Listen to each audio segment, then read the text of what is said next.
प्रत्येक base model कारवाला जे आहे ती आपल्याच सेम गाडीला रोडवरती पाहत असतो आणि जेव्हा त्याला आपल्याच सेम गाडीचा टॉप मॉडेल पाहतो तेव्हा तो सगळ्यात आधी त्याचं लक्ष जातं ते म्हणजे त्या गाडीच्या अलॉय व्हील्स वरती. आणि त्याच्या मनात नेहमी प्रश्न येतोच की अलॉय व्हील्स मध्ये ही गाडी किती छान दिसत आहे. कधी ना कधी मी माझ्या गाडीमध्ये अलॉय व्हील्स लावेनच लावेल. बहुतेक साऱ्या लोकांना तुम्ही पाहिलेलं असेल रोडवरती बेस मॉडेल गाडी घेतात आणि पहिली जाऊन चेंज करतात ते म्हणजे त्या गाडीचे अलॉय व्हील्स. अलॉय व्हील्स मुळे गाडीच्या लुक्स मध्ये खूपच जास्त फरक येतो. आणि जे आपल्या गाडीचे स्टील रिम्स असतात ते एवढे खास दिसत नसतात आणि ते स्टील रिम्स पाहिले का लोकांना लगेच समजून येतं हा गाडीचा बेस मॉडेल आहे नाही तर मिड मॉडेल आहे. तर मित्रांनो, नक्की अलॉय व्हील्स एवढे चांगले आहेत का? नक्की स्टील रिम्स जे आहेत आपल्या गाडीचे ते तेवढे खराब आहेत का? त्याबद्दलच आपण आपल्या आजच्या व्हिडिओमध्ये बोलणार आहोत की नक्की अलॉय व्हील चांगली का नक्की स्टील रिम जी आहे ती आपल्या गाडीसाठी चांगली आहे. व्हिडिओच्या शेवटपर्यंत तुम्हाला सगळं समजून येईल. ऍडव्हान्टेजेस सांगणार आहे, डिसएडव्हान्टेजेस सांगणार आहे, अलॉय व्हीलचे स्टील रिम्स आहे, त्यासोबतच अलॉय व्हील कोणासाठी सुटेबल आहे आणि स्टील रिम कोणासाठी सुटेबल आहे, कुठल्या रस्त्यावरती अलॉय व्हील चांगले, कुठल्या रस्त्यावरती स्टील रिम्स चांगली, हे सगळं मी तुम्हाला सांगणार आहे. मग हा व्हिडिओ बघून तुम्हाला कळून येईल की आपण नक्की अलॉय व्हील्स मध्ये ट्रान्सफर झालं पाहिजे का स्टील रिमच ठेवली पाहिजे, तेवढं वर्थिट आहे का की अलॉय व्हील माझ्यासाठी आहे की नाही आहे, हे संपूर्ण हा व्हिडिओ बघून तुम्हाला समजून येईल. तर चला मित्रांनो, व्हिडिओला सुरुवात करूया. पहिला बोलूया अलॉय व्हील्सच्या ऍडव्हान्टेजेस बद्दल, सगळी चांगल्या बाजूबद्दल बोलूया. सगळ्यात पहिली जी चांगली बाजू आहे ती आहे अलॉय व्हील्सची लुक्स. अलॉय व्हील्स लावल्यामुळे लुक्स गाडीचे खूपच जास्त छान होऊन जातात. लुक्स साठी बहुतेक सारी लोक जे आहेत ते अलॉय व्हील्स घेत असतात. खूप साऱ्या लोकांना तुम्ही पाहिलेलं असेल 18 इंची 20 इंची लावून गाडी जी आहे ते एकदम टशन मध्ये चालवत असतात आणि त्यांच्याच गाडीकडे लोक पाहत असतात. अलॉय व्हील्सनी गाडीच्या लुक्स मध्ये खूप जास्त एनहान्समेंट म्हणजे खूप जास्त अट्रॅक्टिव्ह गाडी वाटायला लागते. दुसरी ऍडव्हान्टेज आहे लाईट वेट. अलॉय व्हील्स हे अलॉय म्हणजे अल्युमिनियमचे किंवा मॅग्नेशियमचे बनलेले असतात किंवा दोघांचा मिक्सचर असतो.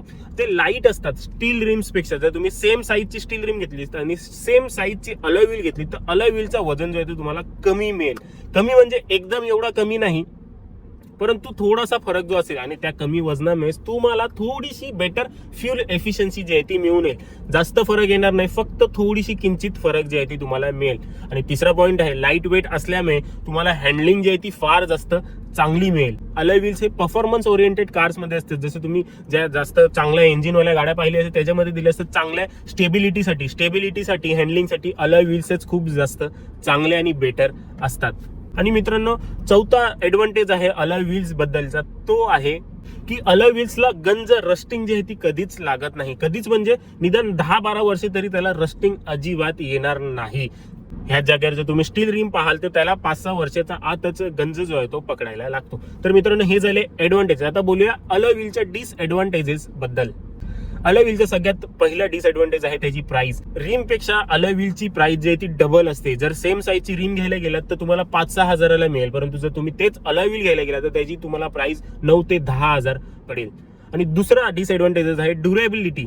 म्हणजे त्याची टिकण्याची क्षमता. ते खूप जास्त टफ असतात आणि टफ असल्यामुळे काय होतं, खूप मोठ्या खड्ड्यामध्ये जर तुमची गाडी आदळली तर ते डायरेक्ट तुटून जातात आणि तुटल्यावरती त्याला काय आपण रिपेअर करू शकत नाहीत. आपला पुढील डिसएडव्हान्टेज तोच आहे, अलॉय व्हील्स रिपेअरेबल नसतात. एकदा तुटले, काहीतरी कोपरा जरी तुटला तर अशा वेळेला तुम्हाला तो पूर्णच अलॉय व्हील चेंज करावा लागतो आणि त्याच्यामुळेच आपल्या खिशाला अजून मोठा खड्डा पडतो. आणि पुढील डिसएडव्हान्टेज आहे की अलॉय व्हील जसे खूप जास्त टफ असतात, कडक असतात, त्याच्यामुळे आपल्याला थोडी राईड क्वालिटीमध्ये जे आहे ते थोडा स्टिफनेस मिळेल, म्हणजे थोडीशी खड्डे वगैरे जे आहेत ते जास्त जाणून येतील गाडीमध्ये. तर मित्रांनो, हे तर झालं अलॉय व्हीलचं. आता बोलूया रिम बद्दल. रिमच्या पहिल्या ऍडव्हान्टेज बद्दल. पहिला ऍडव्हान्टेज आहे प्राइस. रिमची प्राइस जी आहे ती खूपच जास्त कमी असते. आणि दुसरा ऍडव्हान्टेज आहे त्याची मजबूती. स्टीलची स्ट्रेंथ ही खूपच जास्त असते, म्हणून तुम्ही पाहिलेलं असेल की मोठमोठ्या बसेस आणि ट्रक मध्ये जे आहे ते स्टील रिमच लावलेले असतात. अलॉय व्हील्स तुम्हाला कधीच दिसणार नाहीत, कारण की खूप जास्त लोड असतो, खूप खराब रस्त्यावरनं त्याला जायचं असतं, त्यामुळे स्टील रिमच त्यासाठी योग्य ठरतात. त्याची स्ट्रेंथ मोठ्या मोठ्या खड्ड्यात आदळून देखील ते तुटणार नाहीत. थोडेसे बेंड होणार, परंतु ते काही तुटून जाणार नाहीत. आणि तिसरं जे आहे ते म्हणजे इझी टू रिपेअर असतात एकदम. स्टील रिम जर डॅमेज झाले, बेंड झाली तर अशा वेळेला त्याला आपण लगेचच रिपेअर करू शकतो. लगेचच आपण त्याला रिपेअर करू शकतो. अलॉय व्हील सारखं नाहीये की बाबा आपल्याला डायरेक्टच पूर्ण रिमच बदलावी लागेल. इझी टू रिपेअर असतात आणि पैसे देखील खूप कमी लागतात. आणि पुढील ऍडव्हान्टेज आहे की राईड क्वालिटी आपली खूप चांगली होते. कम्फर्टेबल राईड मिळते आपल्याला त्याच्यामध्ये, कारण की ते एकदम कडक नसतात, ते थोडेसे सॉफ्टर साईडला असतात. म्हणजे आपलं जे खड्डे वगैरे जे आहेत ते लगेचच ते ऑब्झर्व करतात आणि आपल्याला तेवढं आतमध्ये खड्डे वगैरे लागत नाहीत. आणि आता बोलूया स्टील रिमच्या डिसएडव्हान्टेजेस बद्दल. पहिलं तर आहे की लुक्स.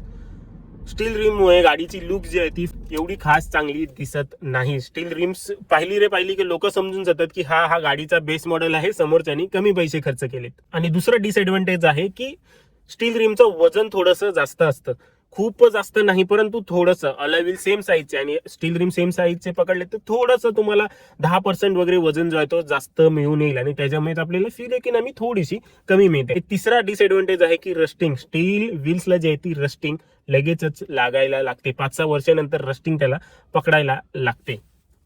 तर मित्रांनो हेच काय होते अलॉय व्हीलचे ऍडव्हान्टेजेस आणि अलॉय व्हीलचे डिसएडव्हान्टेजेस. आता तुम्हीच ठरवा की तुमच्यासाठी योग्य काय आहे.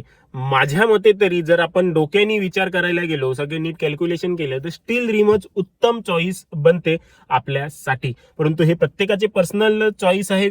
कोणाला जर लुक्स खूप जास्त मॅटर करत असतील आणि जर त्याला फक्त हायवे आणि फक्त शहरामध्ये चालायचं असेल तर अशा वेळेला त्याच्यासाठी अलॉय व्हील्सच बेटर चॉईस राहील. आणि दुसरं जे आहे की एखाद्याला लुक्स मॅटर करत नाही, एखादा खूप खराब रस्त्यांवरती चालतोय, गावच्या खड्ड्यांवरती वगैरे चालतोय, ऑफ रोडिंग वगैरे करतोय आणि गाडीमध्ये खूप वजन वगैरे असतं, तर अशा वेळेला त्याच्यासाठी स्टील रिम्सच योग्य आहेत. स्टील रिम्स घ्या, त्याच्यावरती कव्हर लावा जेणेकरून ते सेम अलॉय व्हील सारखेच दिसून येतील आणि ड्रायव्हिंगची मजा घ्या. तर मित्रांनो आशा करतो तुम्हाला माझ्या ह्या व्हिडिओपासून मदत झालेली असेल. व्हिडिओ आवडलेला असेल, व्हिडिओ जर आवडला लाईक करा, शेअर करा. आपल्या चॅनलवरील दुसरे व्हिडिओज देखील पहा. टायर बद्दलची माहिती हवी असेल त्याबद्दलचा देखील व्हिडिओ बनवलेला आहे.